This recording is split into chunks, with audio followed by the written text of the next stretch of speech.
Slavēts Jēzus Kristus. Klāt jaunais Katoļu baznīcas vēstneša numurs, Vatikāna ziņas. Nezaudēt grēka izjūtu.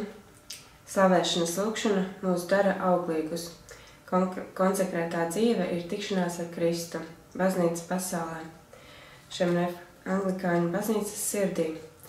Zesam aicina lūgties par saulainu laiku. Āzijas katoļi un ķīniešu jaunais gads. Latvijā. Būvvalde pieņēmusi Rīgas Svētās Marijas Magdalēnas baznīcas paveikto. Ikgadēju Svētā Akvīnas Toma svētki Rīgas garīgajā seminārā. Karitas seminārā par krīzes situāciju ģimenēs un palīdzību atkarīgajiem. Fotoreportāžā arhibīskaps aicina aizstāvēt dabīgu ģimeni. Intervija. Neviens nav vientuļā sala. Par starptautisko katoļu iepazīšanās portālu. Aktuāli. Ar priesteri acīm uz notiekošo Ukrainā. Interesanti. Svētās sirds bazilika Briselē. Bērniem Dieva biblioteka. Sludinājumi.